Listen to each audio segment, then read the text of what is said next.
สร้างรายได้จาก YouTube ในประเทศลาวเฮ็ดจังได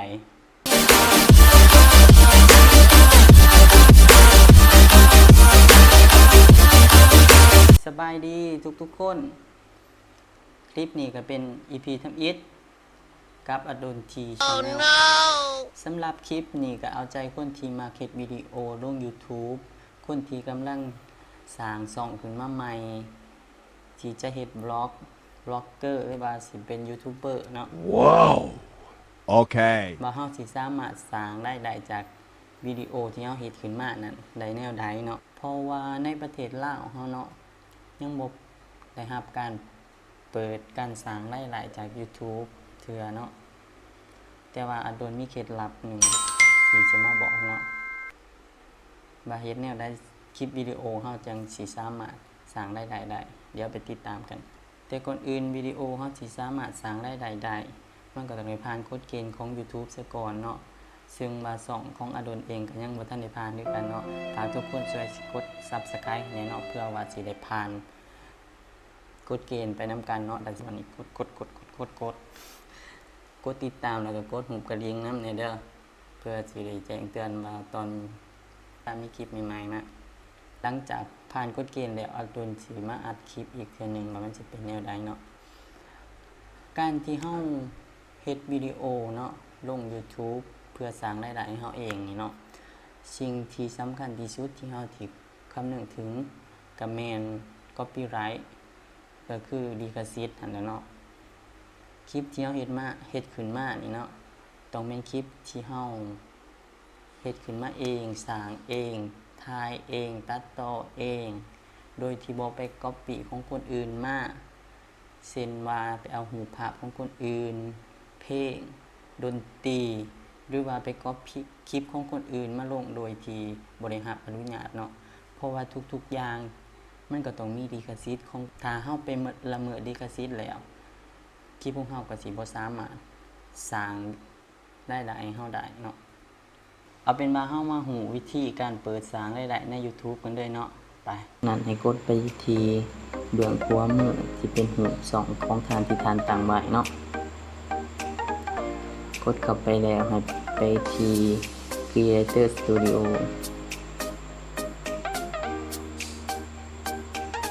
หลังจากนั้นให้มาที่ช่อง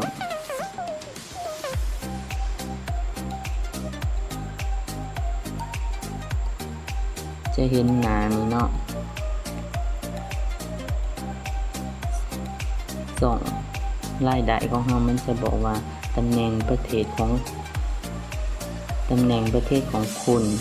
ควรจะลงชื่อสำหรับการสร้างรายได้เนี่ยมันไม่มีสิทธิ์ก็คือประเทศลาวเฮามันยังบ่ทันได้มีสิทธิ์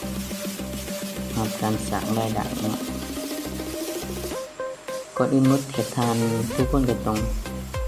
ยืนยันการเป็นตัวตนของการก่อนเนาะยืนยันใช้ประเทศลาวให้เลือกยืนยันทางใดเลือกว่าสิให้โทรหรือส่งข้อความก็ได้เนาะวิธีนี้เป็นเลือกไปส่งข้อความซะกรอกเบอร์ของทานให้เรียบร้อย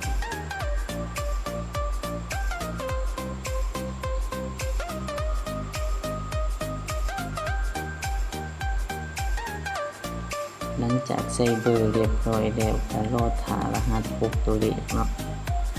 มาแล้ว12036 12736 12736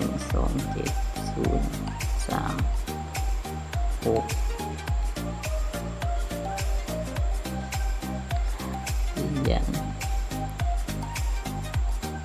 หลังจากยืนยันแล้วก็ดำเนินการต่อมันจะติ๊กถือให้เฮาว่ายืนยันแล้วเนาะแต่ส่งรายได้ของเฮาก็ยังบ่ทันมีสิทธิ์เทื่อหลังจากนั้นให้มาที่ช่องตั้งค่าช่องขั้นสูง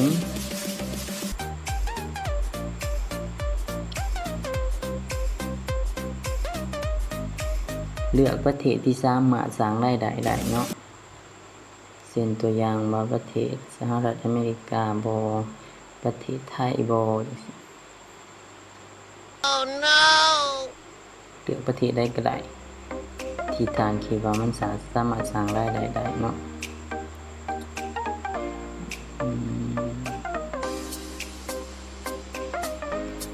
เอาประเทศไทยซะเป็นก่อน หลังจากเลือกแล้ว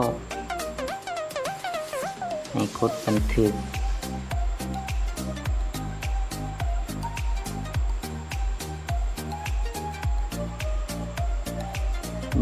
แล้วกลับมาที่2คืนสถานะและฟีเจอร์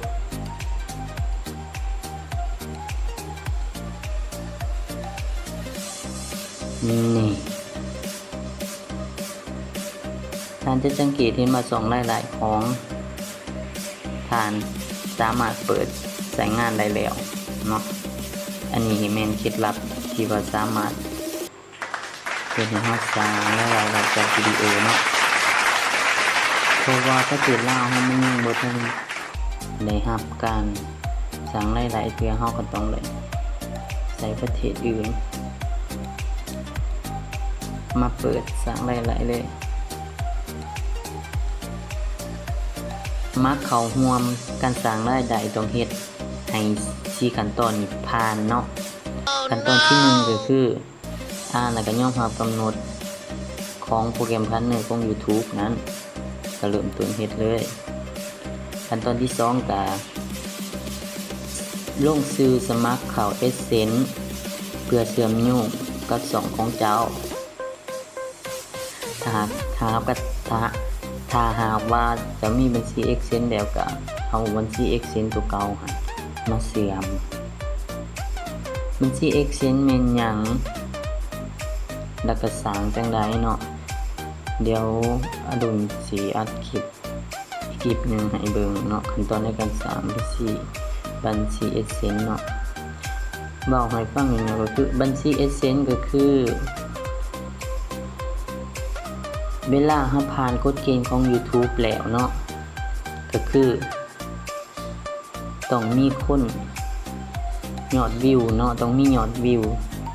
4,000 ชั่วโมงขึ้นไปแล้วก็มีผู้ติดตาม 1,000 คนขึ้นไปภายใน12เดือนแล้วทาง YouTube ก็จะส่งพินโค้ดเนาะมาที่บัญชี AdSense ของทานซึ่งทานได้สมัครไว้เนาะบัญชี AdSense ของทานมันสิมี TU มีรหัสไปรษณีย์อีหยังเนาะแล้วก็เชื่อมต่อกับบัญชีธนาคารเมื่อทานสร้างรายได้ได้เนาะเงินก็สิเข้าไปที่บัญชี AdSense ของทานที่ทานเชื่อมโยงกับบัญชีธนาคารแล้วเนาะคือตัวอย่างบัญชีของข้าพเจ้าเนาะที่ข้าพเจ้าได้สมัครใช้ในปัจจุบันเนาะข้าพเจ้าก็ได้เฮ็ด3ขั้นตอนไปที่เรียบร้อยเนาะได้ยอมรับข้อกำหนดแล้วได้เชื่อมโยงกับบัญชี AdSense แล้วได้ตั้งค่าสร้างรายได้แล้วเนาะแต่ว่าข้อที่4ยังบ่ผ่านเทื่อเพราะว่าบ่ทันมียอดวิวฮอด 4,000 ชั่วโมงแล้วก็ยังบ่ทันมีผู้ติดตาม 1,000 คนเทื่อเนาะก็ช่วย Subscribe ให้ในเด้อเพื่อว่าจะได้ผ่านกฎเกณฑ์ข้อที่4ไวๆเนาะหลังจากผ่านแล้วก็พระเจ้าสิมาอัดคลิปอีกเทื่อนึงว่ามันสิเป็นจังได๋เป็นจังได๋แดก็เคล็ดลับเล็กๆน้อยๆที่อันโดนเอามาฝากในมื้อนี้เนาะหวังว่าสิเป็นประโยชน์ให้แก่คนที่กำลังเริ่มสร้างช่องตัวเองที่จะเฮ็ดคลิปวิดีโอลง YouTube เนาะถ้าหากว่ามากกดไลค์ถ้าหากว่าใช่กดแชร์แต่ที่แน่ๆกด Subscribe ด้วยนะครับบ๊ายบายแล้วเจอกัน